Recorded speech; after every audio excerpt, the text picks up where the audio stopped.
Hey, what's going on, ladies and gentlemen? Today we're going to talk about Dutch history. And we're going to watch a video from Captivating History about Dutch history. I am very lucky that I decided to take 4 or 5 months of my life to dig into this subject and get to know more about it. So today we're going to watch it. We're going to give feedback. We're going to expand on stuff he's missing.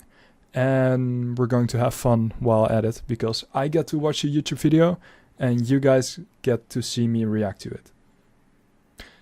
Let's go. Among the territorial principalities with the most domineering military and diplomatic positions. However, most of the Low Countries were constantly under foreign rule, and by the 15th, which is true. I believe in 1477, the then ruling Queen of the Netherlands actually married with a Holy Roman Emperor, and that's why the Netherlands came under the jurisdiction of the Holy Roman Empire, but this only lasted roughly 80 years, 90 years, roughly, 1477 until 1568, which isn't really that long. Between this, I'm gonna have a look if he's going to talk about Charles V, otherwise I'm going to pause it again and I'm going to expand on it, okay? 1500s, the prominent Habsburgs ruled the Netherlands. In the mid-1500s, Philip II became... So, okay, he skips immediately to Philip II, which is fine, but that means he's missing crucial information prior to the Dutch revolt. Because the Dutch, or people don't just revolt because there's a new ruler, right? Most of the time there's stuff going on before that and there's a reason for it. So during the 1530s, there was a lot of new jurisdiction to try and get the Netherlands under more direct control of the Habsburgs. Dutch nobles didn't like it, of course. Higher taxes, Dutch nobles didn't like that, and the Dutch people didn't like it in general. So they already started to dislike the Holy Roman Empire. At first they actually liked Charles V, and this was mostly because he was actually born in Ghent. And Ghent actually had, they were exempt from paying taxes. Until 1530 they started a revolt due to the taxes, and then the exemption got withdrawn. The rebellion also got put down quite harshly, so yeah. But that's partially where the hate for the Habsburgs came from, so yeah. But I feel like that's crucial information, so I decided to edit it. King of Spain and Prince of the Netherlands, but faced fierce resistance from the Dutch. There were also religious rebellions in the country. In 1566, Protestant campaigners led a violent protest known as the Breaking of the Images. By 1567, Okay, so the breaking of the images, or also known in Dutch history as de Beeldenstorm, was an event which Protestants, but also just people who weren't happy, decided to go into churches, break images, break glass, break statues, stuff like that, because they were, well, quite angry, of course. Sometimes this was a really messy affair, especially in the south, because it started in the south and then worked its way up north. During the later stages of the breaking of the images, it was actually more of a regulated affair, with time codes and actually there being soldiers guarding certain stuff. So yeah, in the end, regulated. Prior, very nasty. the governor of the Netherlands had restored peace, but news was slow to reach King Philip II.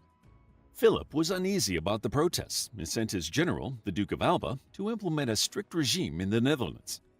The Duke of Alba's stern measures provoked resistance to the government and triggered the 80 Years' War, which began in 1568 and continued until the Treaty of Westphalia in 1648, when the Dutch Republic was formally recognized as an independent nation. Okay, so I feel like he's missing some stuff. These strict measures he's talking about with the Duke of Alba was, in Dutch, it's called the Tiende Penning, which is another tax reform. And as you, well, may notice, people don't really like it when their taxes go up. So yeah, the Dutch got really mad at it. I'm sorry, I wanted to use the correct words. They got really mad at it. Of course, that's partially what fueled their anger, but also the Council of Blood, which killed approximately like 2,000 people, condemned a lot more to death, but a lot of them also got freed. So yeah. In which actually William the Silent, or the Vader des Vaderlands, actually fled the Netherlands because he also was condemned to death by the Council of Blood. But yeah, let's continue. While Alba's rule triggered the revolt, its primary cause was a background of religious unrest. The ideas of the Reformation. So he's mainly talking about religious unrest, and while it's true, I mean, there was definitely religious unrest in the Netherlands. Well, you can see that by the breaking of the images, but it is also partially heavily propagandized. And the thing is, William the Silent, of course, he banished himself mainly to more friendly Germanic states where he could take refuge, build up armies, and eventually in 1572 be able to send some armies to the Netherlands to try and defeat the Spanish. Didn't generally work out that well, apart from one instance, but on the other two instances they got demolished. Anyway, most of it, again, is because of taxes. The reason why the Dutch were so upset was because of taxes. The religious stuff generally is very overstated and heavily propagandized, so please keep that in mind. Which began in 1517, resonated in the Low Countries. The new religious factions, particularly the Calvinists, had gained a strong foothold in the Netherlands. So not just in the Netherlands, also partially a bit in France, but also really in Belgium. Actually to the point that people actually feared that Belgium would be the ones to rise up and not the Netherlands. The strict regime implemented by the Spanish only further fanned the flames of social unrest. By 1573, Philip II had realized his mistake and recalled Alba, but the Netherlands was already undergoing a religious divide. The seeds of rebellion were already sprouting. In 1576, the southern and northern provinces of the Low Countries put aside their religious differences to unite against the rule of the Spanish Habsburgs. Called the Pacification of Ghent, this was the first step toward the Netherlands becoming a country in its own right. The Pacification of Ghent called for the end of religious persecution, the expulsion of Spanish troops from the Low Countries, and the restoration of local rights. In 1579, the Union of Arras was formed between Artois, Hainaut, and Douai in the south, which retained the Roman Catholic religion and loyalty to the Spanish king. In response, the northern provinces of the Netherlands formed the Union of Utrecht and were committed to the continuing resistance to Spanish rule. The first signatories were Holland, Zeeland, Utrecht, Gelderland, and Zutphen, which was a part of Overijssel, an eastern province in the Netherlands. The following year, the rest of So, because I'm Dutch, I'm going to clarify some names here. You just saw the names Utrecht, Gelderland, Zutphen, Holland and Zeeland. That's the correct Dutch pronunciation. I don't have an accent in Dutch, at least. I speak normal Dutch dialect, so yeah.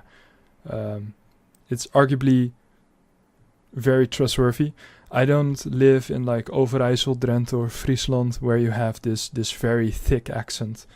So yeah. Overijssel, Zeeland, Gelderland, Holland, Utrecht, Drenthe. Overijssel, the majority of Friesland, and Groningen joined, followed En by the Groningen. southern provinces of Antwerp and Breda in Brabant, as well as Ghent, Brugge, and Ypres in Flanders. The Union of Utrecht was created with the intention of strengthening the central government in Brussels and establishing a league that oversaw the conduct of the war for independence against Spain. Ultimately, it became the foundation of a new state called the United Provinces of the Netherlands, later called the Dutch Republic. Yeah, United Provinces of the Netherlands, Dutch Republic, United Seven Provinces. All correct to call the Netherlands. I do see here a map of the Netherlands, which is a modern map. So you see there in the middle here, I don't know if you can see it, Flevoland. Yeah, that's only since like the 70s. This doesn't exist prior to the 70s. So Afsluitdijk here as well. Modern map, so keep that in mind. The people of the new state in the north began to distinguish themselves from those in the south by taking on the moniker Hollanders, due to Holland being the principal province. Later, the English would come to use the term Hollanders as an umbrella term for the Dutch, which they had previously used to denote all German speakers.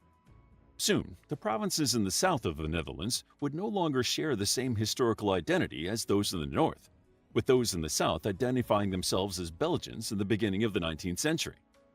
Although the Dutch Republic didn't throw off the sovereignty of the Spanish king, it installed provincial stadtholders, former governors of the king, as their political leaders. In 1581, the Act of Abjuration was declared, with many Netherlands provinces renouncing their allegiance to King Philip II of Spain. It declared that all magistrates of provinces in the Union of Utrecht were no longer under the rule of Philip, as he had failed his obligations as king by oppressing them and violating their rights. Therefore, he forfeited his rights as ruler in the Netherlands. After the Act of Abjuration, the province. It's actually funny that they talk about this because Philip II in his early days actually was in the Netherlands, but he hated the climate so much. He hated it so much that he never returned to the Netherlands after his very early days as the ruler, of course. So yeah, it was too muddy, it was too swampy, it was too rainy, there were never sun, there were too many channels. You get the point. Offered their thrones to alternative candidates. However, none of the prospective contenders were content to be a figurehead alone. After several of them tried to create ultimate powers over the Netherlands, they established their own governance. Yeah, so this is actually true. One of them, I believe, a lad which came from England, tried to actually take... Hello, this is future Colin. I'm here to rectify a mistake. I'm going to say Antwerpen. That's wrong. He was there to take Amsterdam and Leiden in 1587, but he failed miserably. With an army, they were able to stall them and eventually defeat them. So, very interesting. Almost another dictator. Luckily for the Netherlands, that didn't happen. The province of Holland, which was by far the wealthiest, became the leading political force in the country, along with the hereditary stadtholders of the House of Orange. In the years that followed, the Dutch won many victories against the Spanish and were able to recapture many of the territories in the north. The success of the Netherlands was mainly due to the wealth of Holland and their international trade.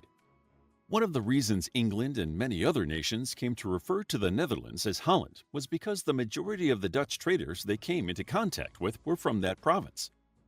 Amsterdam.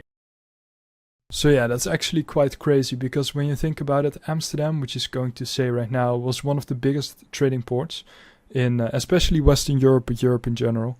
And this was because when Antwerp actually was the biggest trading port, the Dutch actually started to navally blockade Antwerp because they could. They just could. They were like, yeah, we're not gonna give you any breathing space. So everyone instead went to Amsterdam instead, and that paid off really well for Amsterdam. I believe 25% of the entire income of the Netherlands at that point came from Amsterdam alone, 50% or more than 50% from the province Holland alone. So yeah, that's incredible. And became a major. Also, another fun fact which I just thought of was Amsterdam actually grew quite exponentially, really, really fast, right? So this was mainly because of the Protestants, refugees, which wanted to work somewhere, but they also were quite rich. So they took all the wealth, they took all the knowledge, everything they had, they took it to Amsterdam, and of course started to work there. So all the shipbuilding, the house building, the work with channels, the work with water, all the knowledge and all the money went to Amsterdam. So Amsterdam, of course, had a huge influx of wealth.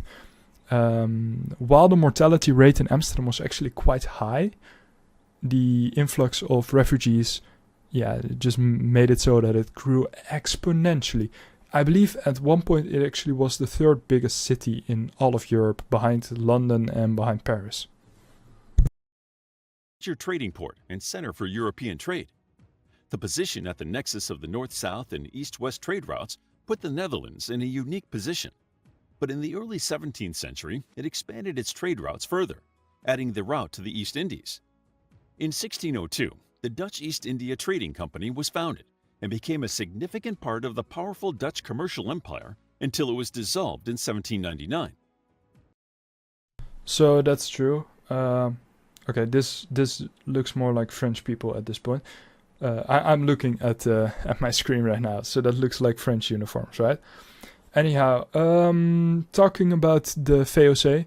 The VOC, of course, being more of a dark page in Dutch history books. Of course, the oppressing they've done, the murdering, the plunder, but also the innovation they've done.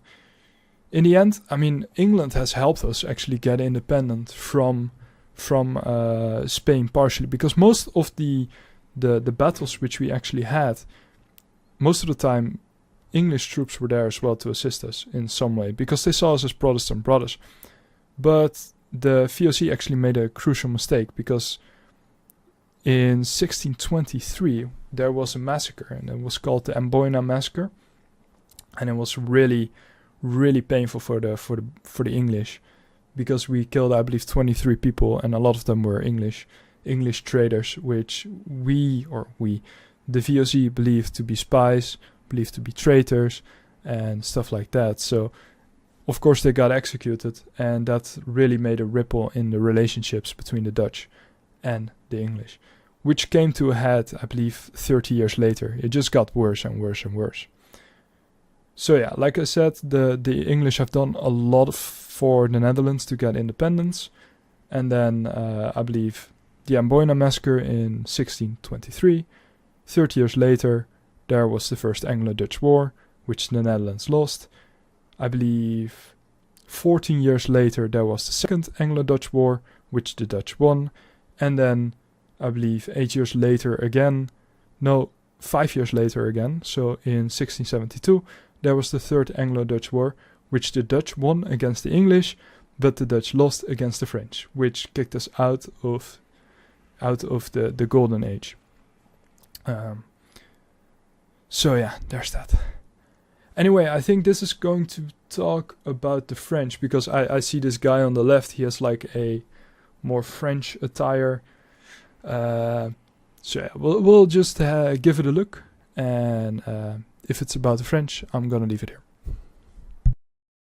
The Netherlands remained an independent republic until 1795, when the French Revolutionary Army invaded and occupied the country.